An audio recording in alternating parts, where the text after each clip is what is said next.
Assalamualaikum warahmatullahi wabarakatuh. Sahabat-sahabat Jampang Farm, saya doakan semoga yang menonton video ini dimudahkan rezekinya, diberikan kesehatan, dilancarkan usahanya, amin ya Allah ya Rabbal Alamin.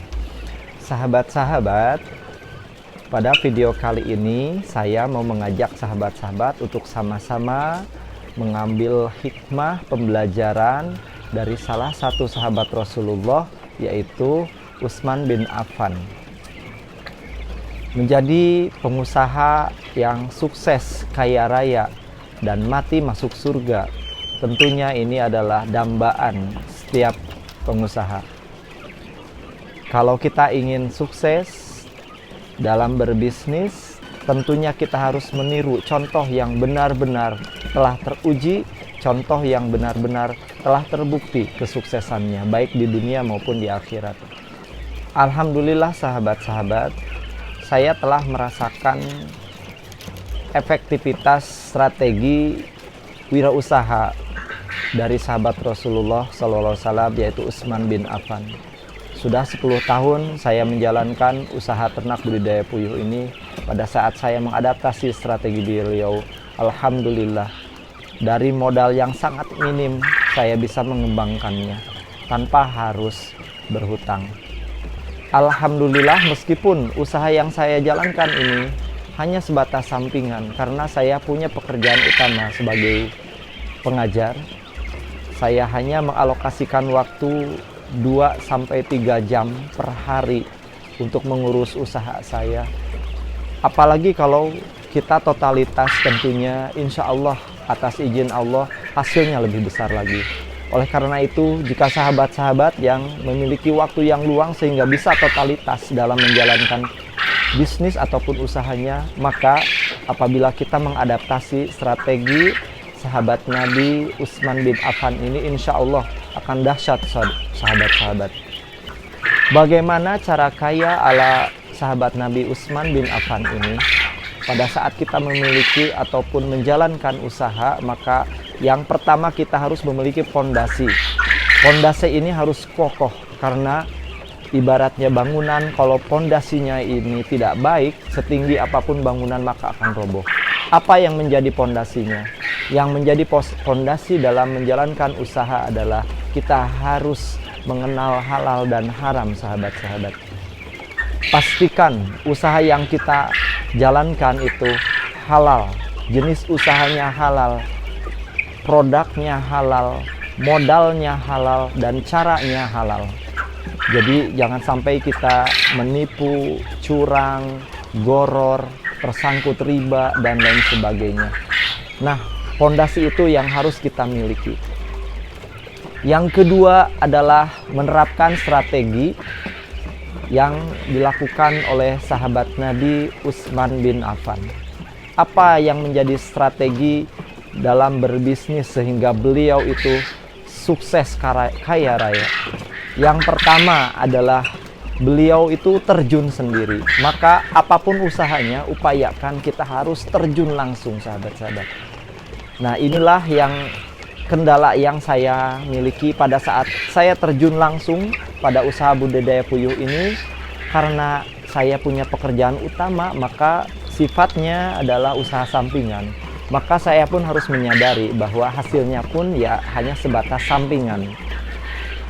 Namun alhamdulillah berkah. Yang kedua adalah kita harus mengembangkan usaha ini. Maka sahabat-sahabat, apabila kita memperoleh keuntungan dari usaha yang kita lakukan, kita tidak boleh boros mengonsumsi semuanya.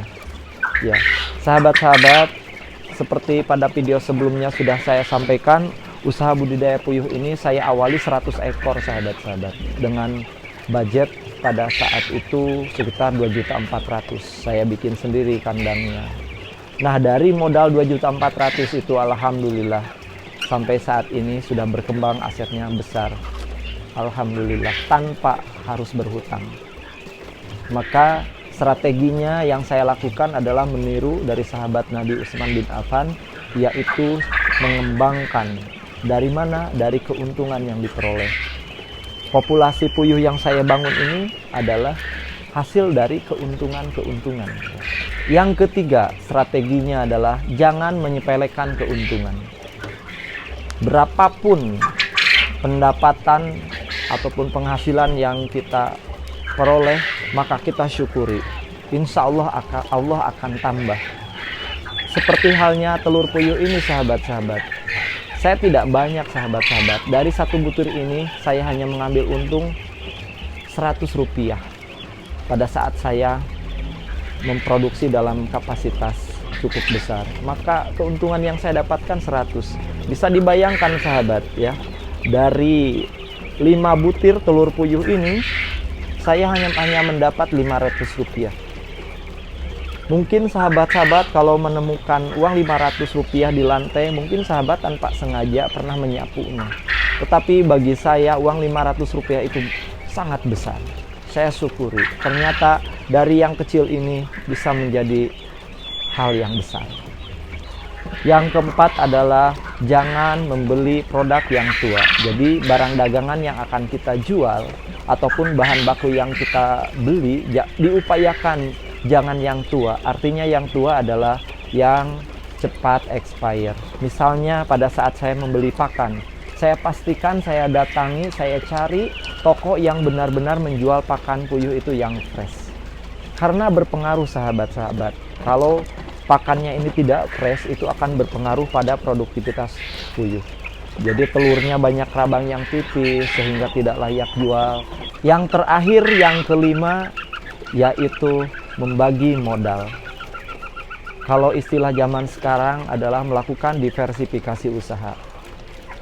Maka saya lakukan modal dari puyuh ini sebagiannya saya kembangkan lagi untuk usaha pertanian. Mohon doanya, sahabat-sahabat. Alhamdulillah saat ini fasilitasnya dari mulai sumur bornya, kemudian fasilitas-fasilitas yang lainnya mulai saya lengkapi. Jadi harapannya, sahabat-sahabat, pada saat usaha puyuh ini lagi turun, maka dari produk pertanian masih mendapatkan keuntungan. Beda halnya kalau kita menanamkan satu modal di salah satu usaha, ketika hancur maka seluruh modal itu akan ikut hancur. Pada saat kita melakukan diversifikasi, maka kita bisa menyelamatkannya. Demikian, sahabat-sahabat, semoga bermanfaat. Mohon maaf, bukan bermaksud saya menggurui atau merasa lebih, tapi saya mau mengajak sahabat-sahabat untuk turut serta merasakan keberkahan, turut serta merasakan efektivitas dari strategi yang saya adaptasi ini dari sahabat Nabi, yaitu Utsman bin Affan radhiyallahu anhu. Terima kasih. Sampai bertemu di episode video yang akan datang. Jangan lupa subscribe, like, komen, dan share. Assalamualaikum warahmatullahi wabarakatuh.